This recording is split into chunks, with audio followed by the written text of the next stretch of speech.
நம்முடைய பாஜகவுடைய மாநில துணைத் தலைவர் நாராயணன் திருப்பதி இணைந்திருக்கிறார். திரு நாராயணன் திருப்பதி, இந்த சிட்டிசன்ஷிப் அமெண்ட்மெண்ட் ஆக்ட் இப்போ அமலாக்கம் செய்கிறத எதிர்க்கட்சிகள் கேள்வி எழுப்புறாங்க.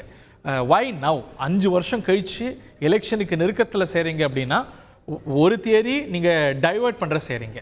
இங்கே எஸ்பிஐக்கு எதிராக நீங்கள் தீர்ப்பு வந்திருக்கு, மத்திய அரசுக்கு எதிராக சில நகர்வுகள் வரும்போது அதுலேருந்து திசை திருப்புற டைவர்ஷனரி டாக்டிக்ஸ். இன்னொரு பிளவுபடுத்தக்கூடிய யுக்தி, ஒரு போலரைசிங் என்வாயன்மெண்ட்டை இதன் மூலமாக உருவாக்க பார்க்குறீங்க என்பது எதிர்க்கட்சிகளுடைய குற்றச்சாட்டு.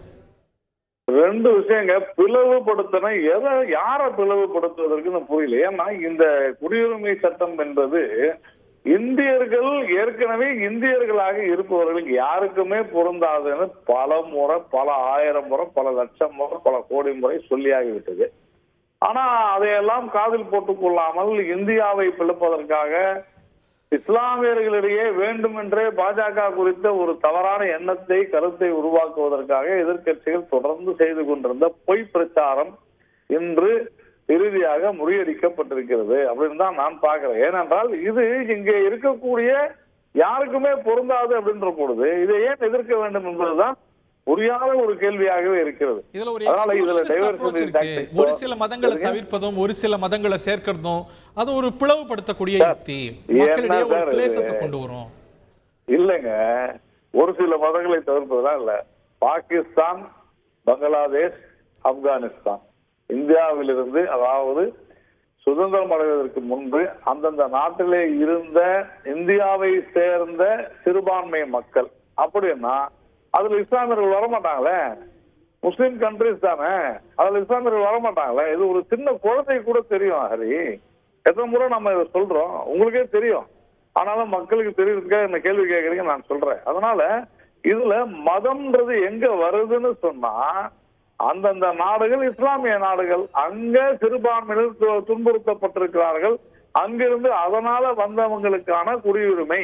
இது ஏற்கனவே நேரு லியாகத் அலிகான் பேக்ட்ல ஒப்புக்கொண்ட விஷயம். அதை இதனால் வரைக்கும் செய்யாதிருந்தாங்க, இப்ப செஞ்சிருக்கிறாங்க. இதுல என்ன பிரச்சனை? தாமதமா செய்றீங்க, இது வந்து நல்ல விஷயமே வச்சுப்போம். பல்வேறு சட்ட சிக்கல்கள், ஏன் இவ்வளவு தாமதமா அமலாக்கும்? பல்வேறு இது வந்து நீதிமன்றத்துக்கு சென்றது, எதிர்கட்சிகள் ரொம்ப எதிர்த்தாங்க. ஆனாலும் நாம வந்து இதை உறுதியா செய்தாக வேண்டும் என்று நினைத்திருந்தோம். இந்த ஆட்சியில நம்ம செய்யணும். போன வருஷம் செஞ்சிருக்க முடியுமே, போன மாசம். அதெல்லாம் ஹரி, நாம கேட்பதற்கு எல்லாமே நல்லா இருக்கு. கேள்வி கேட்கணும், எதை வேணாலும் கேள்வி கேட்கலாம். நாம தொடர்ந்து அதான் சொல்லிக்கிட்டு இருந்தோம். அந்த ஒரு சூழ்நிலை வரும்போது நாம் செய்வோம் என்று சொன்னோம்.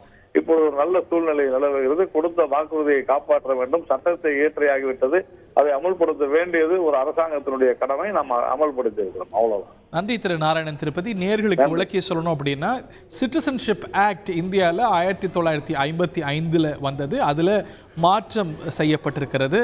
ராஜ்யசபாவில் 2019 இதை கொண்டு வந்து உள்துறை அமைச்சர் அமித்ஷா கொண்டு வந்து ஹிந்து, சீக், புத்திஸ்ட், ஜெயின், பார்சி, கிறிஸ்துவ மதத்தினர், அதாவது பாகிஸ்தான், ஆப்கானிஸ்தான், வங்கதேசம் ஆகிய நாடுகளை சேர்ந்த மைனாரிட்டிஸுக்கு குடியுரிமை வழங்குறதுக்கு வழிவகை செய்யக்கூடிய சட்டம். அதாவது என்னோட நினைவு புரிதல் சரியாக இருந்ததுன்னா 2014க்கு முன்னாடி வந்தவங்களுக்கு இது பொருந்தும். அது ஒரு மிகப்பெரிய அதிர்வலைகளை இந்திய அரசியலில் ஏற்படுத்தி வந்த நிலையில் அது 2019 அதாவது நிறைவேற்றப்பட்ட சட்டம் இப்பொழுது அமலாக்கத்துக்கு வந்திருக்கிறது. அரசியல் ரீதியாக பல விவாதங்களுக்கும் வித்திட்டு இருக்கிறது. செய்திகளை உடனுக்குடன் தெரிந்து கொள்ள உடனே சப்ஸ்கிரைப் பண்ணுங்க.